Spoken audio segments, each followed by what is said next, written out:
Bismillahirrahmanirrahim. Good afternoon, everyone. And for all those who are joining us for the first time, my name is Sabika Shaban from the College of Islamic Studies at Hamad bin Khalifa University. We are on our way towards the second part of the Life After Graduation workshop series, which focuses on the career aspect. Every year, there is a significant portion of students who are still figuring out their way with their career paths, whether they have current jobs or not, or if it's just a fresh new start after academia. Sometimes there is confusion, sometimes there's panic, and sometimes it's just a helpless feeling of not knowing just where to start. This is completely normal. These next 3 sessions of the series aims to tackle this in a very comprehensive manner. As always, I relay my sincerest advice to please attend with the right mindset to learn and think about how you will apply the insights from today's session in your own settings. And of course, please engage with our speakers, ask lots of questions, even the most basic ones. Now, before I introduce our speakers today, just a few housekeeping rules. You all have been muted on entry. Please do ensure your mics remain muted during the course of the workshop until it is time for questions and answers at the end of the session. The workshop will last about 1 hour and 30 minutes and will hopefully wrap up before prayer time.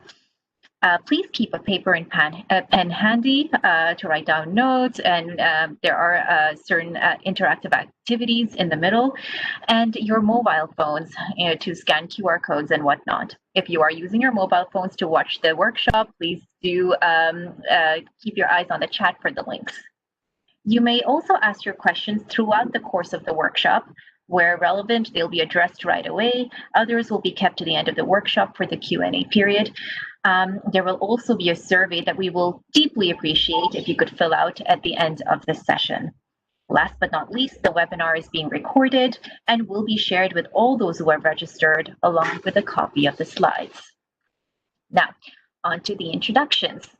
Our speakers today come from the Qatar Career Development Center, or QCDC, which is part of foundation that supports the Qatari capacity building in alignment with the QNB 2030 and the aims of a knowledge-based economy. Our first speaker, Mrs. Efrozini Dimitrios Parampoda, holds the position of Senior Officer Career Programs and Services at QCDC. Her work focuses in developing impactful projects, producing literature based on research, and fostering strategic partnerships locally and abroad that enrich and could support career planning practices, as well as influence policy making within the state of Qatar. Efrozini is an accredited career development professional by NCDA and CCE, a professional member of several accreditations and Institute of Leadership and Management, and a former member of the APCDA Research Committee. She has also served in the technical committees of 4 national forums on career guidance and is a candidate of INSEAD graduate program and alumni of the Harvard Kennedy School Executive Education. Our second speaker, Paige McDonough, I hope I got it right, is the Career Development Officer at QCDC. She holds a Master of Education degree in counseling and has over 11 years of experience working in the education sector across 3 countries, including 5 years spent as a career advisor at the University of Queensland in Brisbane, Australia, and 5 years as a counselor in education in public high schools in Houston, Texas. She's worked with hundreds of students to clarify and pursue their career goals through one-on-one career counseling sessions, workshops, and other career development programs. In addition, she's worked extensively with employers to stay abreast of industry requirements through various programs and organizations such as AAGE. We are extremely pleased to have you both here and have the support of QCDC for the students here at HBKU. So Efrozini and Paige, the floor is yours. Thank you so much for the lovely introduction. I would like to start by extending our appreciation to our sister entity, the College of Islamic Studies, for inviting us to participate in the Students' Workshop series. It is with great pleasure to present Qatar Career Development Center's workshop on career guidance, a lifelong learning journey. So my name is Efrozini Dimitrios again, and together with my colleague, Paige McDonough, we will navigate today's session with our esteemed attendees. So what to expect today? In the next 1.5 hours, we will cover 3 key areas, starting with what is career guidance, who is involved and how, looking also into the expectations and experiences of this important practice. We will then move to what is lifelong learning and why it is important and how this responds on a macro perspective with socio-economic changes. The session will conclude with the theme of applying your knowledge and skills, and we will provide you with suggested practical application interventions so you can support your personal career journeys and growth.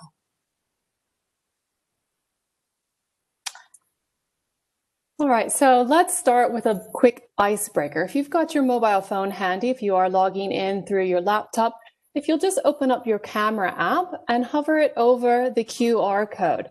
If you are logging in from your phone, then keep your eye on the chat and we've got the poll link there. But we would like to hear from you. Have you engaged with any career services at your school, university, or elsewhere? So take a minute to vote for the poll. I'll give everyone a second to do that.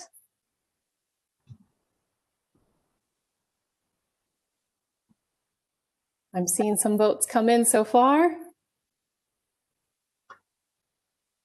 So we've got 60% yes at the moment, 40% no, 63% no.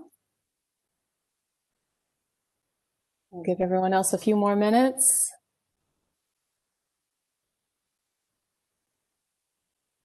So where we're at right now, it looks like 58% of you have not engaged with any career services. 38% of you have. So we are so happy again that you have come along to this workshop so that you can get a bit more of career development information. So again, thank you for coming along today.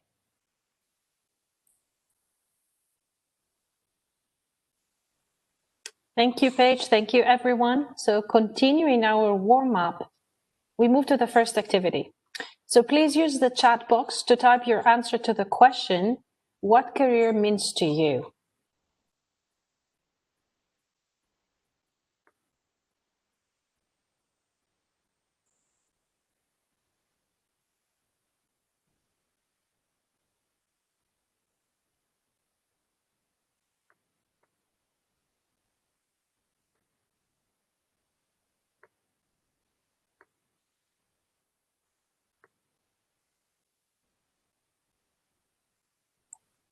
I'm seeing some great responses come in. Thank you for typing those, doing something you are passionate about. I really love that answer. Passion, excellent. The way to fulfill yourself, pursuing something you love. Perfect. I love all of these answers. Opportunity to progress, my life, path to making an impact. Wonderful. Definitely yes.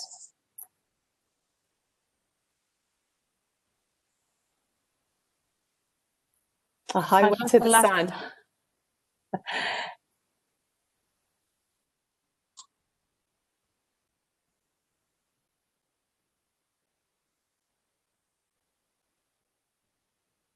Beautiful, beautiful comments.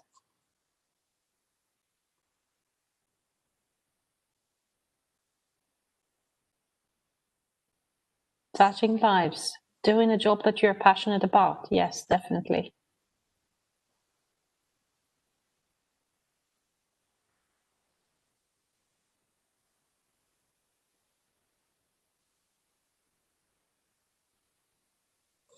So with all these beautiful comments, I think it's time to delve into the more professional definition of career.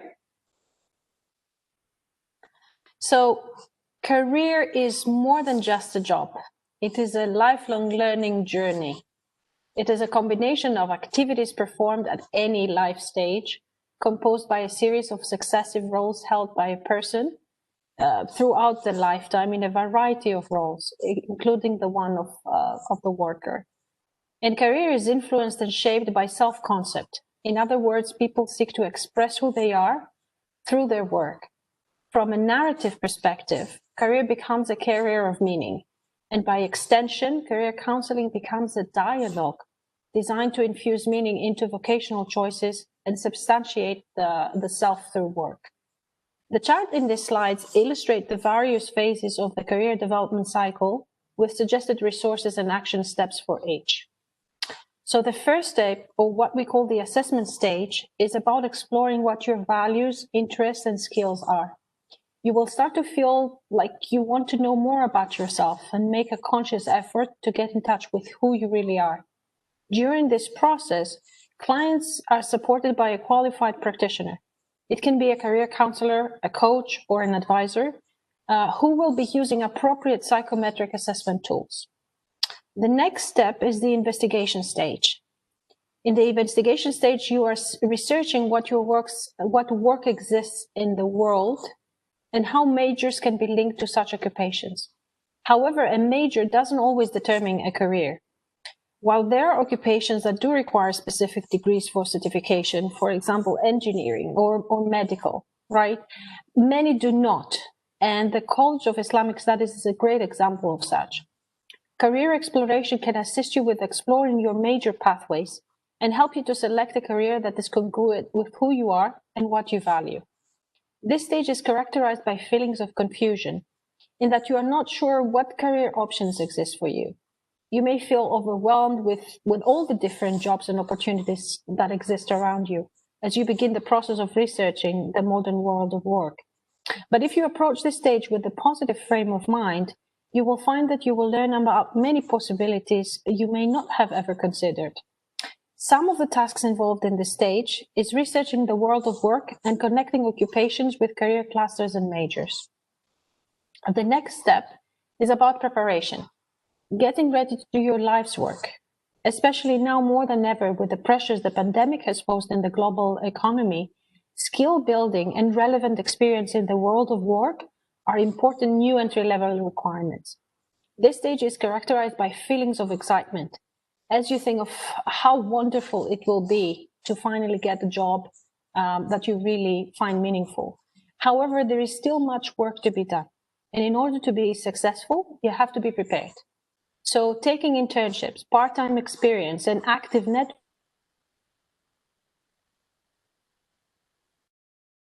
In the final stage, your commitment is the primary driver. You will create your action plan and begin fully utilizing networking contacts in the process of bringing your goals to life. At this stage, more than ever, you must focus your energy and keep your eye on the target by conducting a thorough job research that can lead you to negotiating and accepting a job offer. When making a career decision, most people progress through each stage in a circular fashion. But it is common for people to go back and forth between stages as they gather more information about themselves and the world of work. And as they begin aligning their career decision with their age, developmental stage, and life goals, then the whole process comes into fruition. It is safe to say that no matter what career stage you find yourself in, you can be sure that you will enter and re-enter these stages many times throughout your lifetime.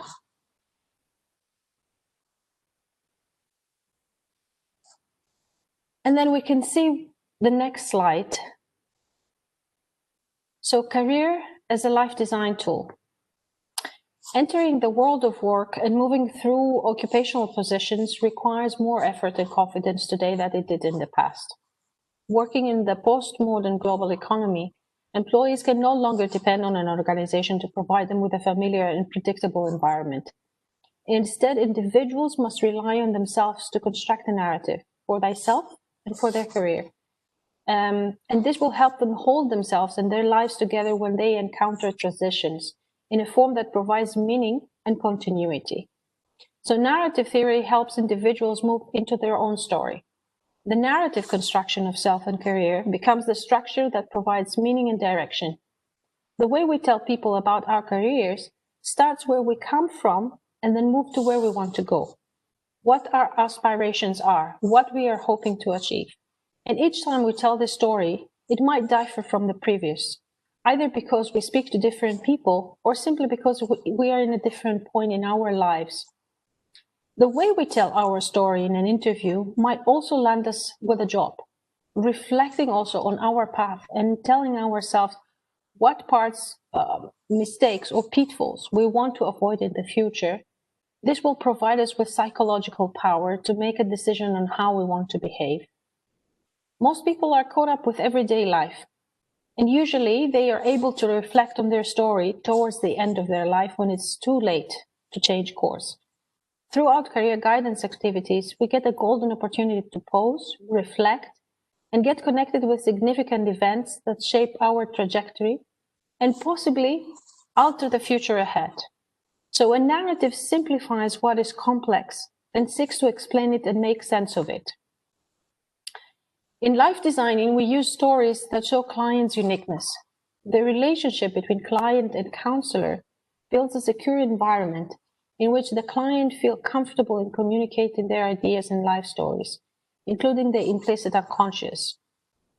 Autobiographical reflection deepens client knowledge of their own lives. The process starts with reflection on the sense of self in here and now, examining the continuity and coherence in their lives that are built upon own choices and actions. This approach positions clients to see their life stories more clearly by viewing them from a different perspective, identify patterns, and elicit their true wishes and desires on what makes a meaningful life.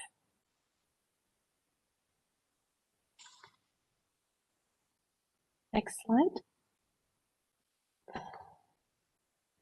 So making informed career decisions is a difficult task for everyone.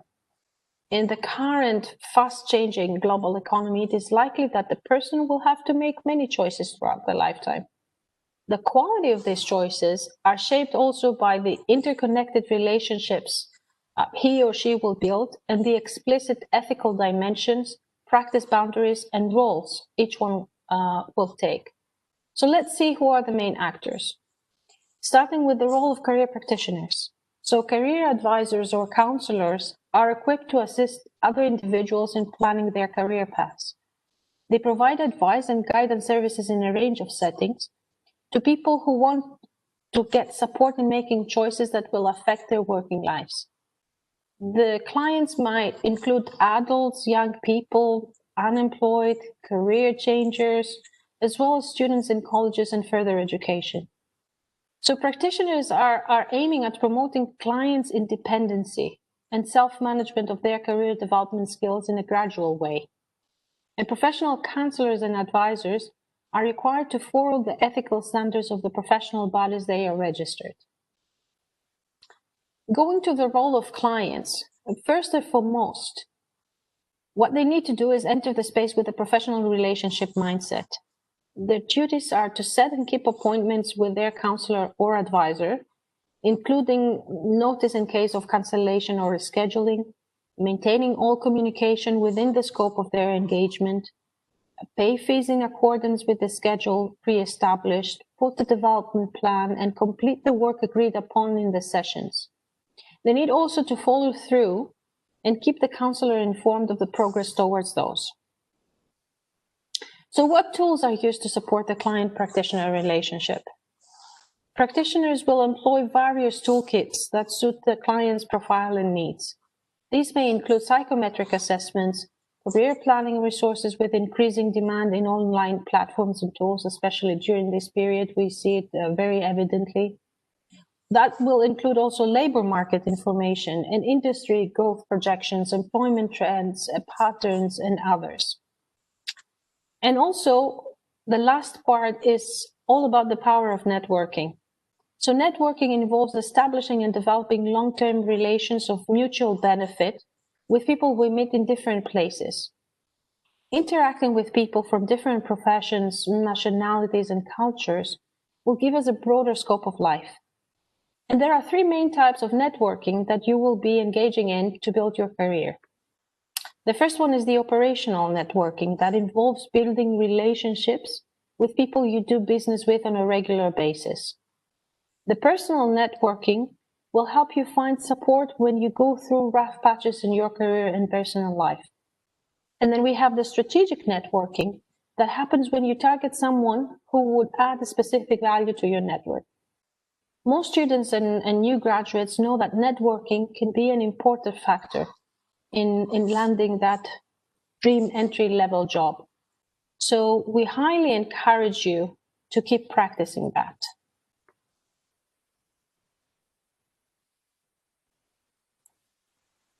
Okay, so the next activity, the next poll that we have, again, utilizing your mobile phone if you've got it handy. Otherwise, we will put the chat or put the link in the chat.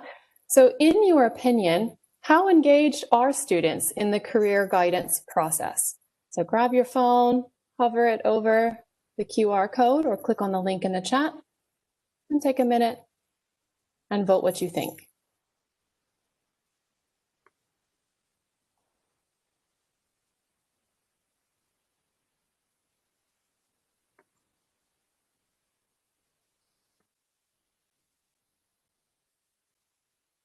So let's see what we've got so far. So 67% so far say somewhat engaged. I think that's just changed now to 56%. 44% say not very much. And 10% is saying not at all. It's very insightful. So I think the final vote tally that we have are 50% say somewhat engaged. And 42% say not very engaged. So again, we thank you for being here and being some of those that are engaged in the process. So thank you for that. We'll move on to the next.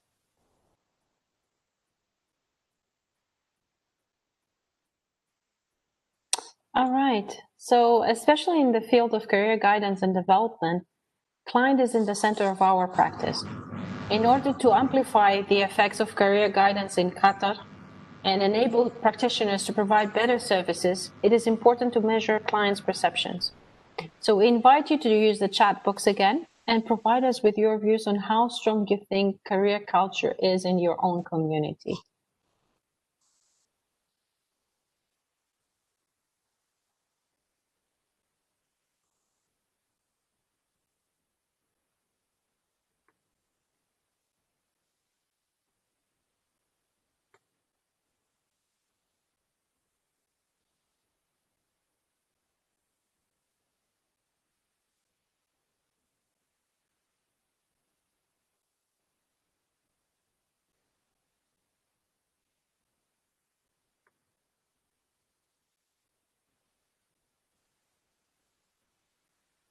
I think we've got response so far. It exists, but is insufficient.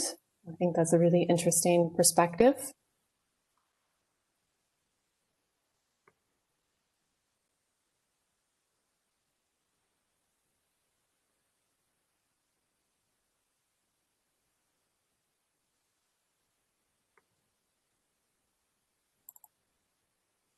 Feel free to type your thoughts in the chat box. Here comes some needs a lot of improvement, weak. Not everyone would see career as something to approach in a constructive manner.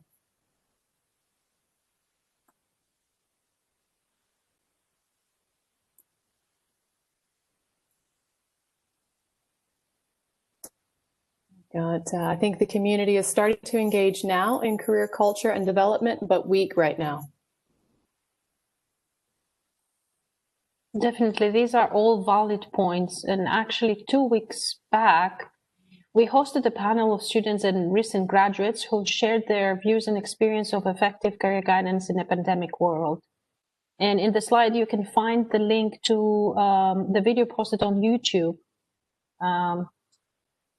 which you can also access later after this session.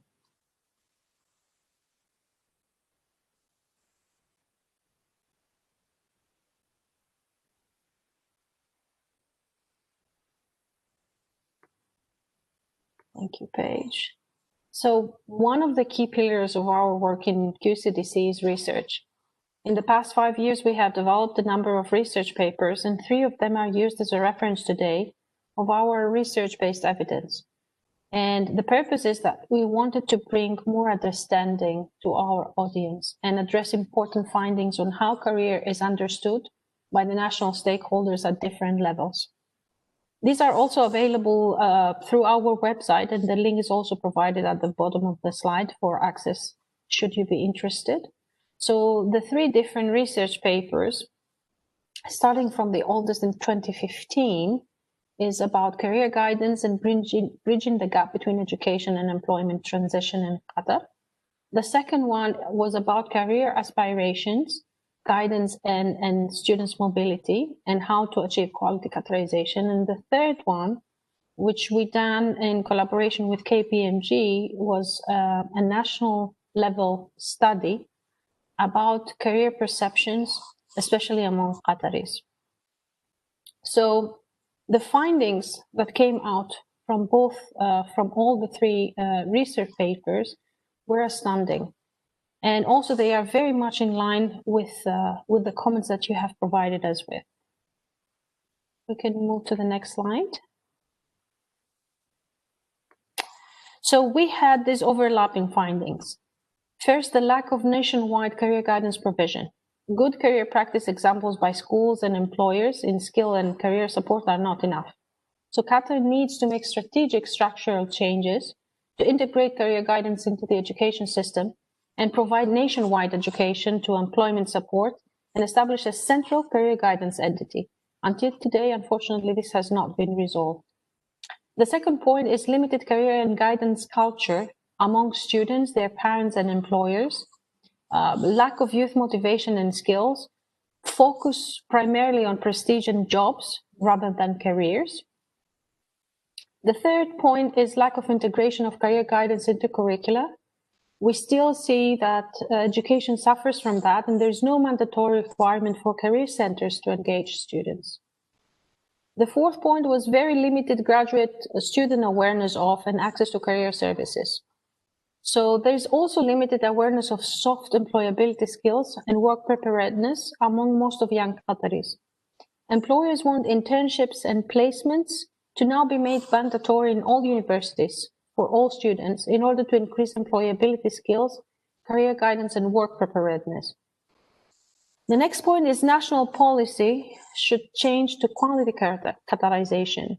I'm sure you're all aware that there exist national policies across different industries that promote the hiring and progress of nationals. And with career guidance focus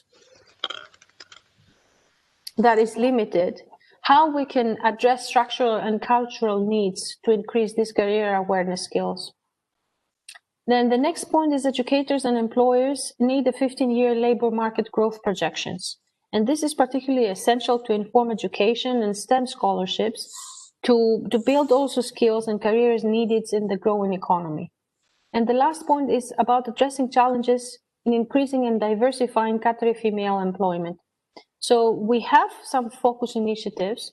However, we still need family-friendly working places and cultural awareness to promote that across the different industries and, of course, across the different stakeholder levels.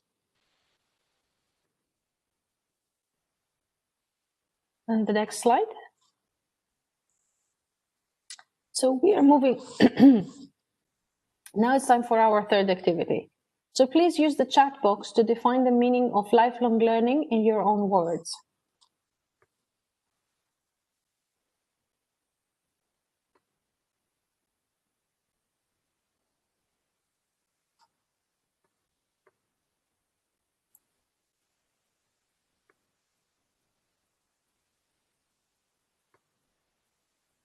So feel free to take a second, reflect on that and write your answer.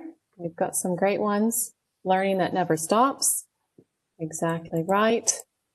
Continuous curiosity. Awareness. Life experience. Constantly evolving with changing global needs. Excellent. These are all fantastic answers.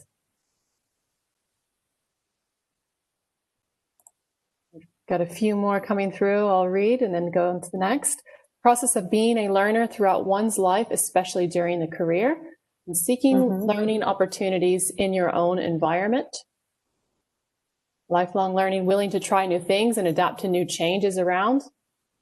I think the adaptation part is particularly relevant right now, isn't it? Like CME and medical fields.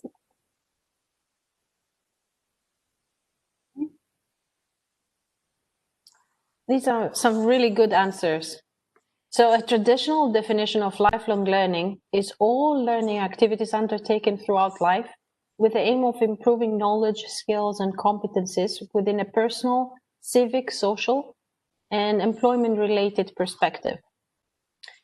So I want to divert from the dry academic language, and I chose to provide you with a more relatable frame using an expert from Steve Jobs' address in 2005 at Stanford University commencement.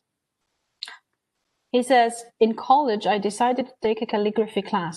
It was beautiful, historical, artistically subtle in a way that science can capture.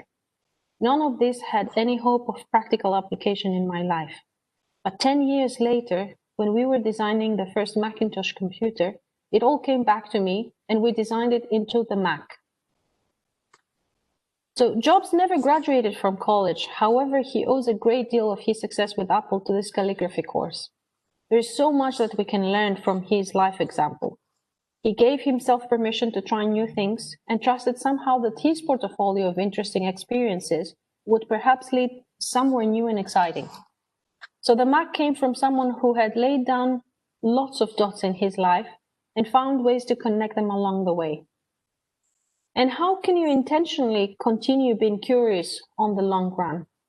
So number one, engage in a creative practice. Find an activity that fascinates you, takes you out of your comfort zone, and find new ways to experience life. You never know where it might lead 10 years down the road, and it's all in the name of work. Number two is look for the next right answer. When you think you have the answer to a perplexing problem or a visionary idea, don't stop there. Just keep searching for the next right answer. Something tells me that Steve Jobs probably kept that creative conversation going beyond the first good answer to find more dots to connect. Number three is find new connections in everyday life. So take two very unrelated ideas and see if you can find how they can connect. You can consider the latest intractable problem you are facing and just keep asking yourself how lightly throughout your day this can inform your thinking. It could be as you are reading the paper about the latest economic analysis of Greece, watching a new documentary, or if you have kids, by reading Dr. Seuss to them before bed. How might each of those activities provide a new perspective on your situation? And although the footsteps that you're taking might lead you to different pathways than the tech industry, for example, that Steve Jobs was in, your social sciences background will be useful to the making of your own professional trademark.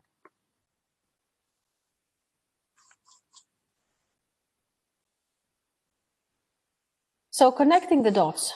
Lifelong learning is not a new concept. The idea of learning throughout life has been present in educational thinking and embedded in education systems and policies for centuries. But since the 1970s, the primary focus is placed on its importance for economic performance.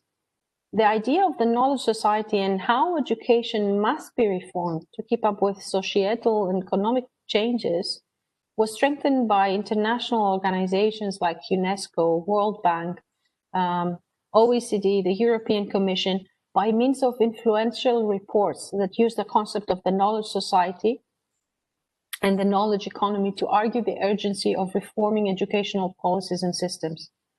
As a result, national governments have adopted the narrative of the knowledge economy or knowledge society. I'm sure some of you have come across this term when producing educational reforms and orienting their efforts towards the development of lifelong learning systems. In the short time we have today, the intention is that this reference and the three key important reports will provide you as graduate students with a macro perspective and serve as a food for thought. So the first paper is from UNESCO, and it's talking about the dominant discourse of lifelong learning. From a plethora of scholarly works, four main purposes emerging for lifelong learning. The first is promoting economic development and employment. The second is social inclusion, cohesion, and democratic participation. The third is personal growth and self-fulfillment. And the fourth is cultural development and enrichment. These objectives are valued and assessed in different ways by all international organizations and governments, which tend to stress or prioritize certain goals over others, depending on the interpretation of societal needs. It can be argued that while international organizations or governments tend to retain the main characteristics of lifelong learning, and keeping in the center the learner, universal participation and learning is in non-formal settings, their emphasis varies and increasingly tends to fall within the economic domain. And some key messages gleaned from this report are that the promise of work and the role attached to it by society is deeply problematic in today's society. It must go beyond employment or explore how it might enhance other capabilities more closely attuned to these needs for recognition and participation. Also, the lifelong learning can play an important role in addressing and surmounting social disadvantage by promoting not only people's capacity to aspire, but more importantly, their chances of escaping marginalization. And the last point is opening up learning opportunities that simultaneously promote the development of skills and competencies for decent work, social participation, cultural development, and self-fulfillment. In the next report from the Organization of Economic Cooperation and Development, this was issued in 2018, and it's talking about the Future of Education and Skills 2030 project. So the aim of the project is to help countries find answers to two far-reaching questions. One, what knowledge, skills, attitudes, and values will today's students need to thrive and shape the world? And the second question is, how can instructional systems develop these knowledge, skills, attitudes, and values effectively? So the paper is even more relevant today as we are facing unprecedented challenges. The future is uncertain and we cannot predict it, but we need to be open and ready for it, especially true for our youth, the ones that they will reach adulthood in 2030. So how schools can prepare them for jobs that have not been created, for technology that have not yet been invented, how they can solve problems that have not yet been anticipated. It will be a shared responsibility to seize opportunities and find solutions. So to navigate through such uncertainty, students will need to develop curiosity, imagination, resilience, and self-regulation. They will need to respect and appreciate the ideas and perspectives and values of others. And they will need to cope with failure and rejection and move forward in the face of adversity. Their motivation will be more than getting just a good job and a high income. The initial framework of this project was actually reviewed, tested, and validated in a process involving a range of stakeholders from around the world. So they ensured that the framework is relevant across the globe and consistent with wider policies that can be implemented. The last paper is coming from ILO, the International Labour Organization, and examines why rapid assessments are reskilling and upskilling needs that are needed to respond to COVID-19 crisis. So skills development has an important role to play in the immediate effort to lessen the impact of COVID and in building the resilience of workers and firms and in preparing for recovery. Time is of the essence in this response to help speed recovery from recession, to get people back to work safely, to limit the career scaring effects of prolonged unemployment and skills mismatch, and to make advantage of opportunities that may otherwise dissipate over time. Areas of action relevant to upskilling and reskilling as proposed by ILO include adapting curricula and training teachers and instructors to help recovery, reconstruction and resilience, coordination of education, training and retraining services at all levels. It also includes extending and adapting training and retraining programs to meet the needs of all persons whose employment has been interrupted, and giving special attention to the training and economic empowerment of affected populations, including in rural areas and in the informal economy. So ILO recommendation also advises that women and girls should have equal access to all education and training programs developed for recovery and resilience.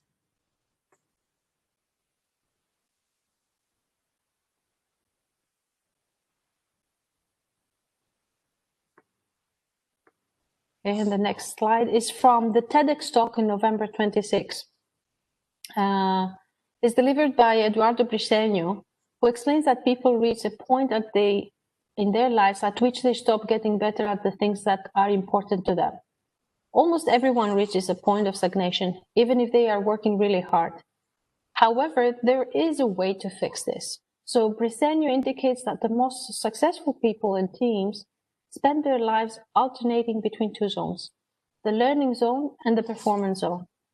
So to sum things up, you build your skills in the learning zone, and then you apply those skills in the performance zone. I hope you enjoy viewing the video.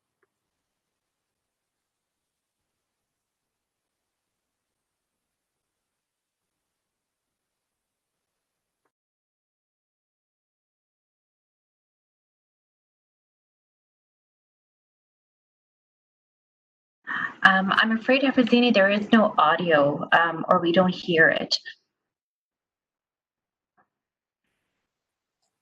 Thank you for letting me know. Let me try one more time. Might have been.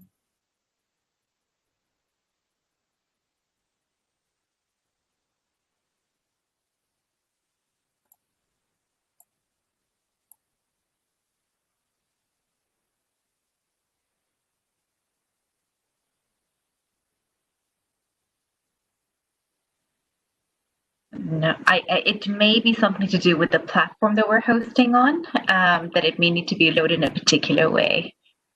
Maybe. So the link of the YouTube video is embedded, and we can share it later on with the presentation, so everybody can watch it at their own convenience. Thank you. Okay, so let's ask another question to the audience. We'd like to know, what is your plan upon completing your current degree? So again, QR code, or we will put the link in the chat. Take a second. Open up your app and vote.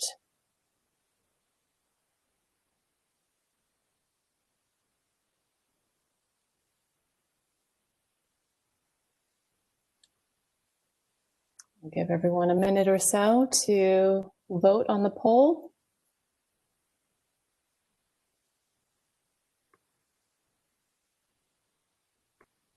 So far we have 60% saying find employment, so 71% now, 14% unsure, 14% other.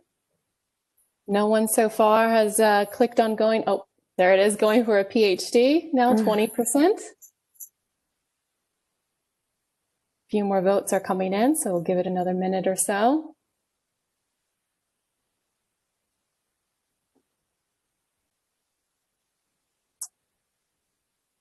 So what we have at the moment now is 33% of you are planning on finding employment, 25% are unsure, 25% say other, 19% say go for a PhD. And what I want to mention to all of you, we will also talk about this at the very end, but particularly those of you who say unsure, QCDC, we offer virtual advising services, so we can certainly help you out with that. Like I said, I'll mention more at the end, but particularly those of you who said you are uncertain, we would love to be able to help you feel a little bit more certain in your future path. So thank you for taking the time to complete this poll. And we shall move on. Thank you, Paige.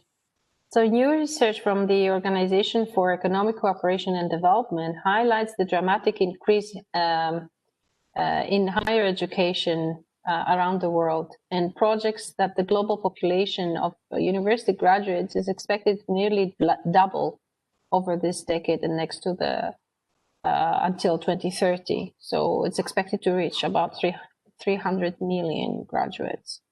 It also projected that China and India together will account for nearly half of all degree holders worldwide. This shifting distribution reflects the contrasting population trends between key markets in Asia and those in Europe and North America. It also reflects the growing investment and influence of higher education systems in Asia.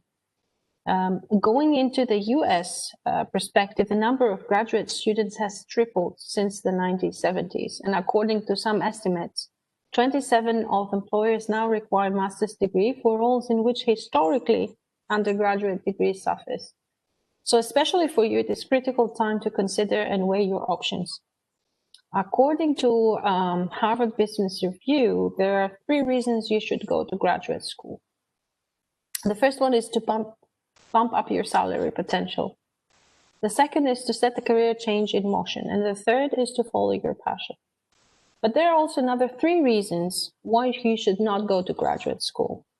So the first is you can learn for free. We have so many different platforms nowadays, like Coursera, for example, that provide a lot of knowledge for much less money. You may also be wasting your time in case you did not make a rational decision, for example, to move it to a PhD adventure, and you will probably go into debt. It seems that the decision to go or not to graduate school is as complex as uncertain. Predicting what the return of investment of graduate school will be is even more complex. So take the recent example in the US and the executive order that was issued by President Trump that focuses on skills rather than degrees in federal government hiring. And from Apple to IBM to Google and JP Morgan, big companies have been loosening degree requirements in recent years as more employers question the dominant role of a college education in hiring decisions. Like any big decision in life, this one requires a fair amount of courage and risk-taking. In the words of Daniel Kahneman, the Nobel Prize-winning psychologist, who pioneered the modern study of decision-making under uncertainty, courage is willingness to take the risk once you know the odds. Optimistic overconfidence means you are taking the risk because you don't know the odds, and this is a big difference. In case your next step focuses in finding employment, how you can increase your resume potentials in a competitive market. So first of all, you need to outsmart the robots. Recruiters nowadays apply AI tools to screen resumes, so it is important for job seekers to use keywords that they are also found in the actual job description and pay attention to what the company has written about it. The language they use has been intentionally crafted to highlight the skills and experiences they seek, so weave that language into your CV.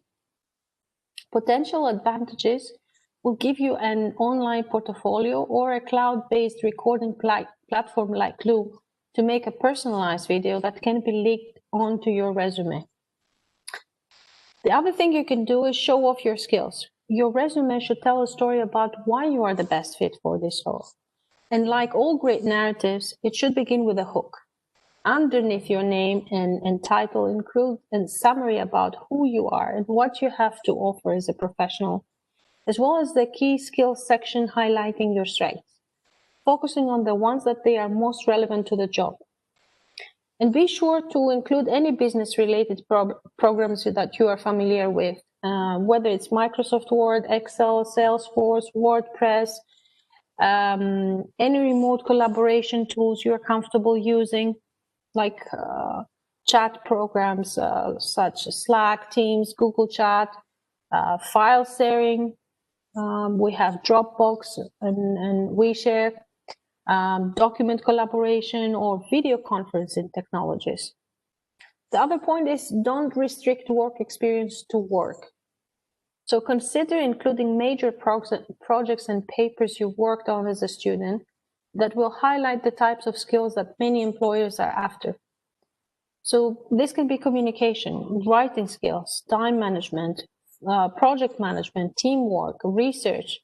Use titles like research partner, strategy lead, or project manager, and make clear any time restrictions you were bound by to emphasize that you are comfortable working on a deadline.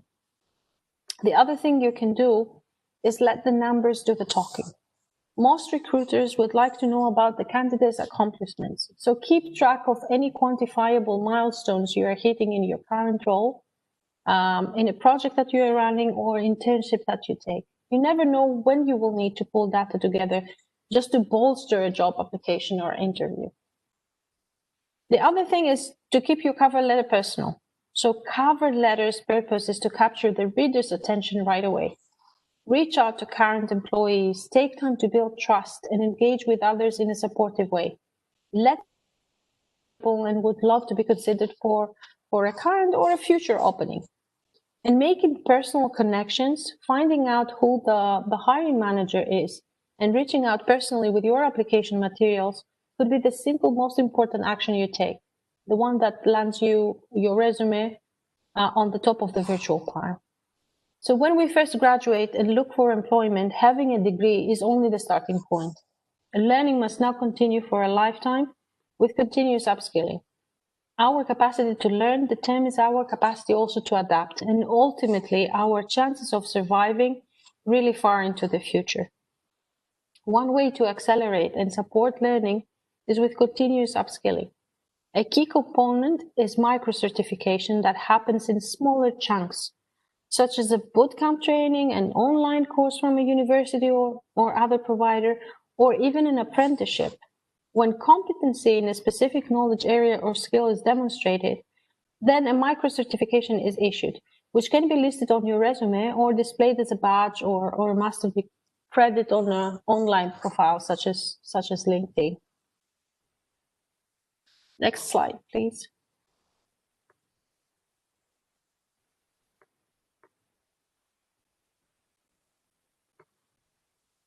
So creating your life story. How you can do that? Professor Savika's theory is that people can gain more control over their lives and become better aware of their stories. By developing the skill to control our narrative, we can literally design our life piece by piece. Story by story, we build the architecture of a larger narrative. At the beginning of counseling, many clients are strangers to their own lives. At the end, they are able to use work to become more whole, as they infuse their projects with their own purpose and plans. And do you want to unlock the power of less and achieve more than you ever imagined? In his book called Stretch, Professor Sonnenschein presents, among other things, the concepts of stretching versus chasing mindset. So chasers orient themselves around acquiring resources, overlooking how to expand what's already in hand. Their decisions and actions are driven by the motto, more resources equals better results. Arguably, through a number of cases presented in his over 20 years of research, the problem is that we routinely overestimate the importance of acquiring resources, and we underestimate our ability to make more out of what we have in our hands. So stretchers, on the other hand, ask what more they can do with what they have instead of asking what is missing. And this mindset is applicable to both individuals and organizations. In the last decades, we have experienced globally a burst of abundance, and this comfort has gradually shifted us from the resourcefulness of our past generations. And most people experience life transitions as a time of confusion, loss, insecurity, uncertainty. We would like to think that the key to a successful change, a career change in particular, is knowing what we want to do next, and then using that knowledge to guide our actions. But change usually happens the other way around. Doing comes first, knowing comes second. Why? Because changing careers means redefining our working identity, how we see ourselves in our professional roles, what we convey to others, and how we live. Certainly, reflecting on past essential experiences, future dreams, and current values or strengths is an essential and valuable step. Once we are armed with more self-knowledge, the plan and implementation method urges us to swing into action, and Professor Ibarra proposes a thoughtful series of logical steps. So these include researching career fields, knowing your interests and most enjoyable skills allows you to begin matching them with professions and industries. Develop at least 2 different tracks of list of ideas. One might be a variation of what you are currently doing, while another might be a completely different profession from your current major. Go out in the market for a reality check. Network with people in the field you are interested in and ask them what the day-to-day work is really like. And pick a career target and develop your strategy for getting there. If you can identify your long-range goal, then you are able to identify a critical pathway for getting there. Last but not least, I often hear people saying, I can't figure out what I want to do. I've tried a lot of things, but I just don't know what I really want. If you are having doubts like this, now is the perfect time to start tidying up. Scott Sonnenschein and Marie Kondo, I'm sure you know her, pair up their minds offering their pearls of wisdom. Tidying up is much more than sorting things and putting them away. It is a major project that initiates an inner dialogue through tidying to discover what you value by exploring why and what kind of working style you want. The real goal is to discover what brings you joy in your work so that you can give your best.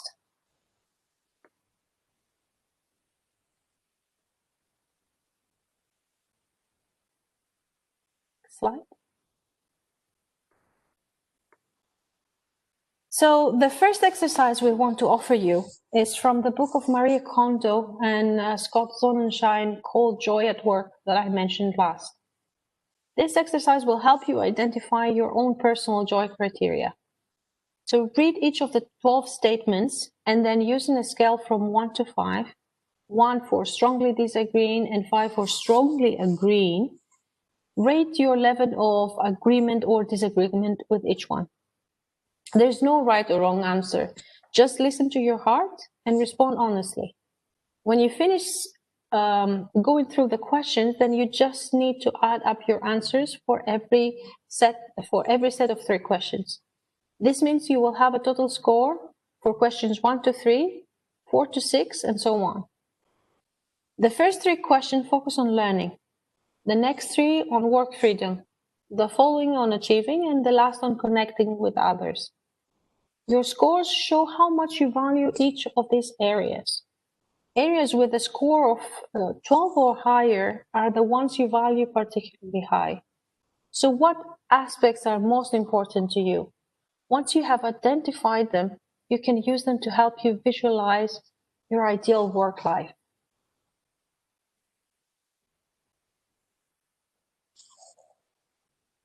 Next slide.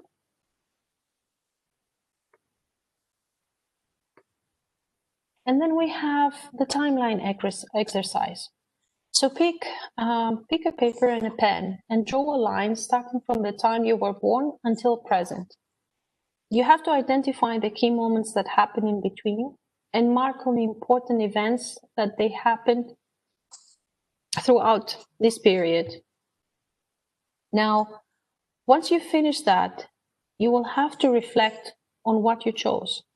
And this will provide you with a narrative, with a timeline, with a story about how you want to express yourself and how you want to present to society and to possible employment. The other exercise is about possible selves. So on a clean sheet of paper, make a list of your 3 possible selves. Create a 2-minute story about the most appealing, what it is, why you want to do it, if you have been doing something in this area already, and why you are qualified or becoming qualified to do so. Both exercises are really powerful tools, and this can be used together with the exercise from the previous slide, so you can create a more holistic understanding about who you are, what your values are, where you want to go, what kind of narrative, what kind of story you want to tell about yourself. Next slide. I just will reiterate quickly as well. I put it in the chat, but we will be sending out the presentation as well. So if you didn't get a chance to snap a screenshot of these exercises, you will receive the presentation with them. Okay, so thank you for that very much, Sini. As I mentioned earlier today, QCDC wants to ensure that we help you with your career development, and we are here for you. There's a number of different ways that you can engage with us in addition to these workshops that you've come along to. First of all, as I mentioned in the chat, next week we will also be offering an additional workshop on employability skills. And as part of that workshop, we will have a panel of speakers who are coming from industry and will answer questions based on soft skills. So I do encourage everyone to come along for next week's session. In addition, QCDC offers virtual career advising sessions. So these are virtual. You book in online via Calendly, and we've got the link there. And again, we'll share the slides with you. But you can book in for a 45-minute session with one of our staff and get guidance and career direction. So whatever your question might be, particularly those of you who maybe said you aren't sure what you were wanting to do in the future, come and have a chat with us. This is what we love to do. We will certainly talk to you and help provide some structure. Even if you know what you want to do and you want some additional feedback or thoughts, please do feel free to book in with us. So those are on Calendly. And as I mentioned, the link is just there below. In addition, I'll go to the next one. We've got a really great publication that's called the Career Guide. So you may or may not be familiar with this, but if you would like to scan the QR code there, the Career Guide is an extensive publication.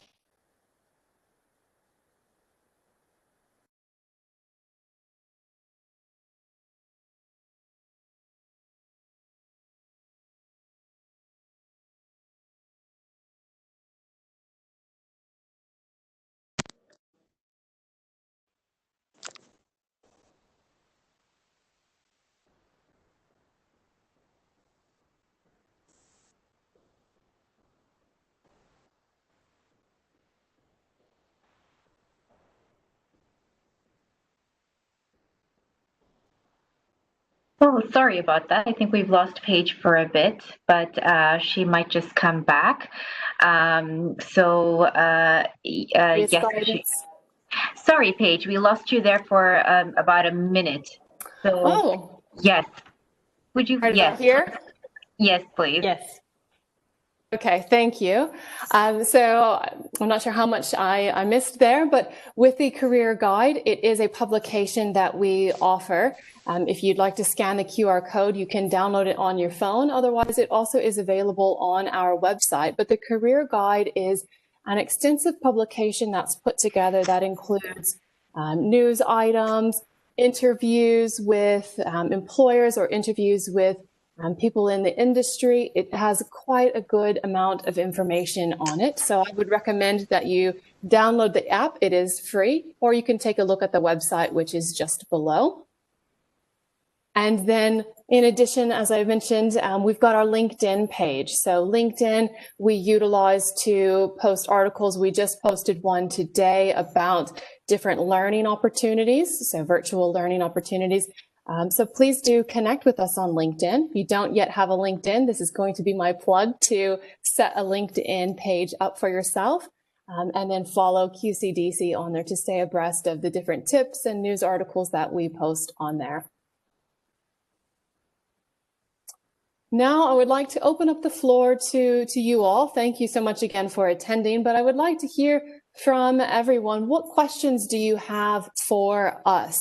It can be anything general, anything specific. What kind of questions can we address for you right now? Feel free to use your microphone or put in the chat function what your question is, and we'll be glad to answer it. Paige, I'd like to start off just asking a very quick question regarding the service you just mentioned that QCDC offers. Is this applicable to any or all backgrounds, even if their journeys after their academia is going to lead them outside Qatar? Or yes, most definitely. So if what their future plans are, the service is available to them. So we would encourage anyone to book in with us.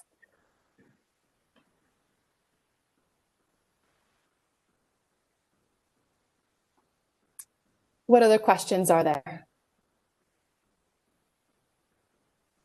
Oh, Sabika, I think you're on mute if you are speaking. I'm still waiting for some questions to come through in the chat. But I suppose I would also like to know that for those who have already graduated, are there any professional institutions for career guidance outside Qatar Foundation for alumni, or do they have access to this as well? Sini, I'm on you. I think the network is playing with us today. So if Savika, you can repeat your question, please. Oh, that's completely fine. I was asking in terms of our graduates and our alumni. So once they finish their journey here, they're no longer within QF. So is QCDC accessible to the alumni or those who have already graduated, or are there other career centers in Qatar that they could access? Definitely, we are open to everyone. We are not restricted only to Qatar Foundation. We work with different levels across the country, and we would love to help anyone who is seeking our support. So definitely, it's an opportunity. It's an open call. Well, thank you. I do see questions coming in through the chat. There is one that mentions, is there a consultation fee or is booking free? I just replied to that question. Thank you for that. Recommend to book in.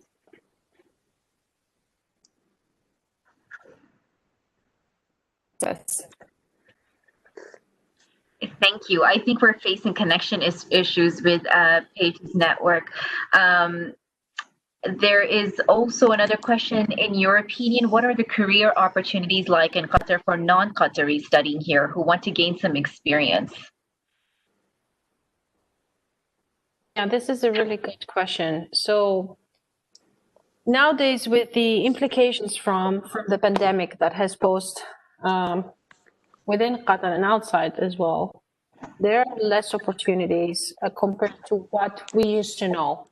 Nonetheless, by creating a personal strategy and actually looking intensively to find such opportunities, we'll definitely land a good internships or perhaps an employment.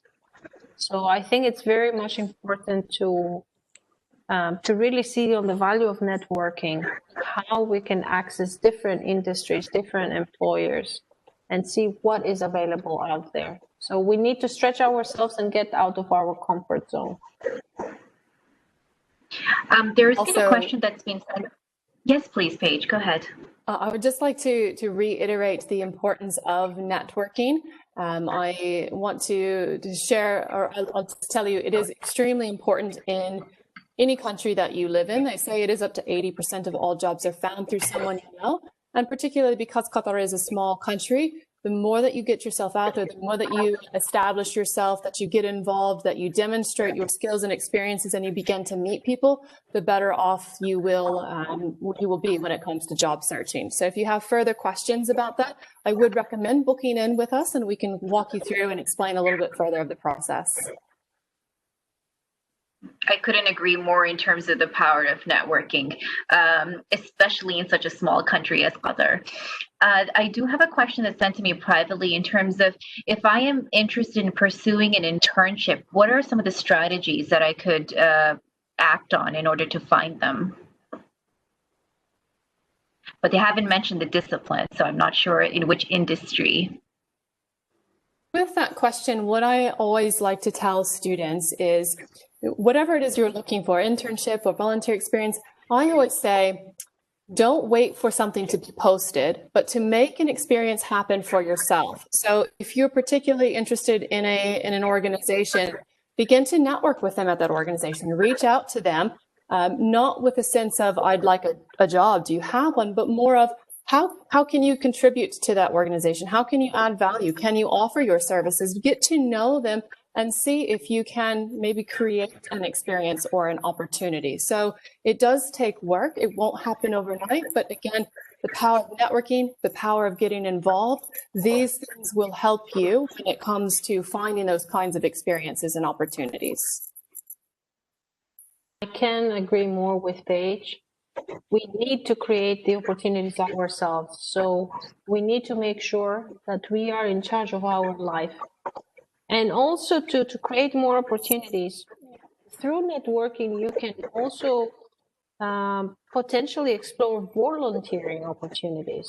So it's not necessarily a paid position, but by actually providing your services to an organization, you become more visible, and you create even further chances for you to be employed, whether in the same organization or elsewhere, because the people will appreciate what you bring into their environment.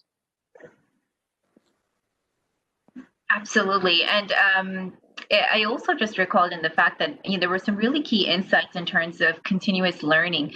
And I do stress, you're in Qatar Foundation. It is chock full of opportunities to learn and network with professors across all the different institutions, researchers.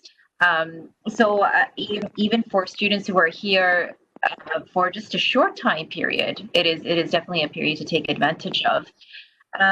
There is a question: is it good to have a backup plan? For example, if I want a career related to ESG green finance, but I also love education and have teaching experience.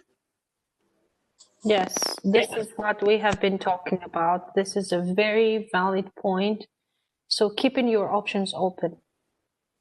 And this, during this period, is particularly relevant because there's so much uncertainty and ambiguity about what is happening. Even the labor market itself cannot predict what is going to come next. So making a second and a third and a fourth plan, perhaps, might add value in what you are trying to achieve.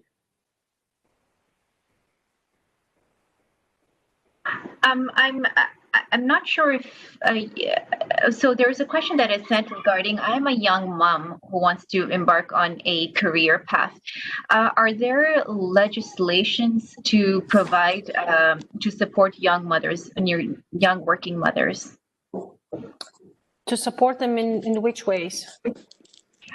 There are no details given, but I assume in terms of flexible hours maybe, or if there are other accommodations that are made out there? So I think it's around 3 years now that the new HR policy on a government level has been issued and has been adopted from many institutions and organizations, including Qatar Foundation.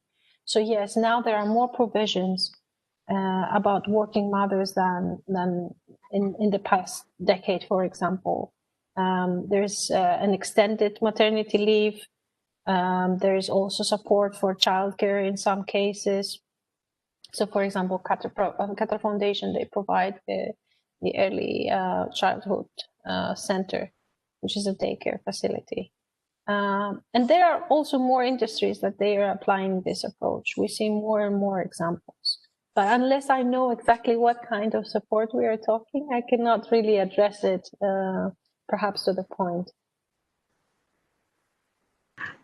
I'll see if the student wants to expand on that point. Another question I've received is regarding the. Okay, so it just says that does QCDC have various job postings, or are there platforms where, I guess what they're trying to find out is, are there platforms where there's job postings that you can subscribe to know the latest? So we are not an employment agency. We are a career development center, and we are serving across Qatar Foundation and outside the wider community. So I think there is a portal that community development has built specifically for Qatar Foundation alumni, but I'm not 100% sure if this includes yet employment opportunities. I know, for example, the career centers of every university, they do provide such services. So I don't know in particular if this is the case for HBKU. But I think there is an extensive support. Perhaps it's not known because Qatar Foundation is so diverse, right? We have so many different entities under the same umbrella, and sometimes we simply don't know what is happening.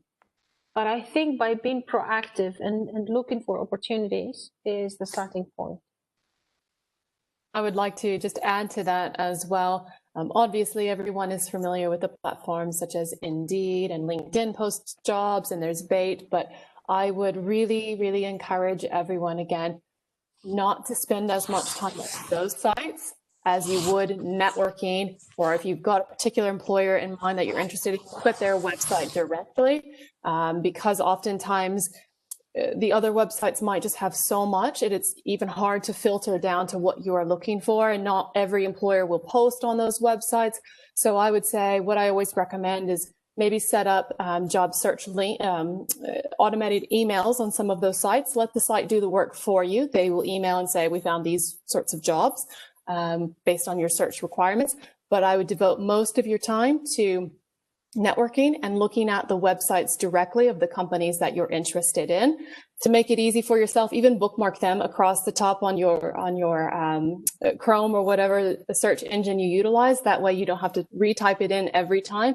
But I would encourage you to, again, focus on the networking and then look at specific organizations' websites directly.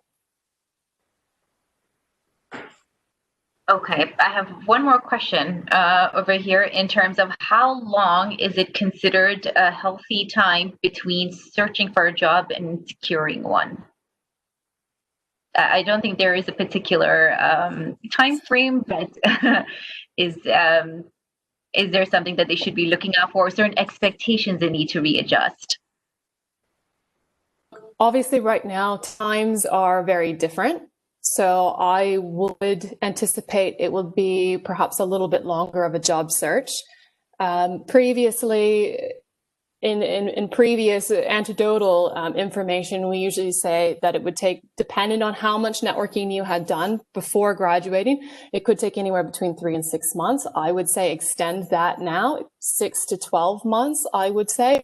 But again, the point to definitely focus on is do not wait until you're about to graduate. Start networking now, today. Start making those connections. Start getting experience, because again, that will help shorten the time for you as opposed to just starting fresh when you're graduating with the networking process and whatnot. So do give yourself some time. It's not probably going to happen overnight, but start the process now. I can't emphasize that enough. It is very, very important, particularly right now. Absolutely. Question. Yes, please. There's a question that says, how would you recommend networking with the ongoing pandemic? Excellent question. I utilize LinkedIn. It is a fantastic tool. And that obviously when you can't always be physically in person, LinkedIn is a really helpful tool to start to connect with people. So if you've got an idea of an industry or an organization that you're interested, or you've come across someone on LinkedIn who you really admire their work, send them a request to connect, but send a little note as to why you're interested in connecting with that person.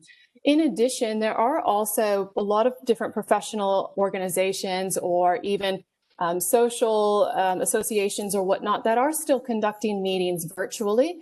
So I would say, again, do a quick Google search, find different professional organizations that are here that you could join up with some of these virtual sessions. For example, I go to the Qatar Professional Women's Network. That's one that I'm personally involved with, and they do virtual sessions online. So you can still get involved. It's just you have to change your way of thinking a little bit.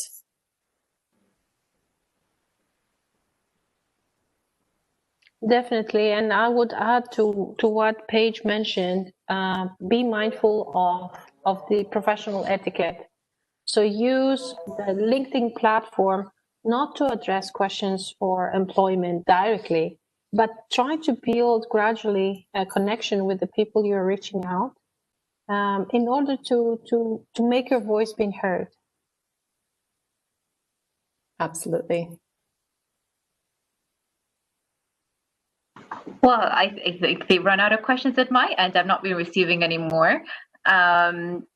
Just, I suppose, while people are gathering their last thoughts, would you have any parting thoughts or suggestions? Please feel free. We have a couple of minutes left before we need to close the session. Well, as I mentioned, I would just like to thank everyone for attending. Obviously, you've taken an interest in your career journey, and that is really, really important. That is the first step. I'd like to reiterate that we've got a session next week as well on employability skills, as well as that panel. So I would highly encourage you to come along. and reflect on the topics that Ms. Sini mentioned today. Do some of those activities. And when you come along to next session, feel free to pick up where we left off today and ask questions and just get involved as much as you can. Sini, and from my end, I just want to say a word thank you to Sabika for her hospitality, and of course to all for attending this session. And we look forward to seeing you next week. Well, thank you so much, both. We're so happy to have you over, and I'm really looking forward to next week's session. I think I did take quite a bit away from this session. I love the idea that it's not a linear journey, that you could be going back and forth between different phases in your career, and that's completely normal and fine. And I also like the narrative theory, so I'm really going to take that on board. Well, on that note, I'm really looking forward to next week. I hope the rest of you are as well. And just as reiterated earlier, the slides, the recording, everything's going to be circulated so you can access those resources. So thank you, everyone, and have a lovely evening. Thank you. Thank you very much. Thank you very much.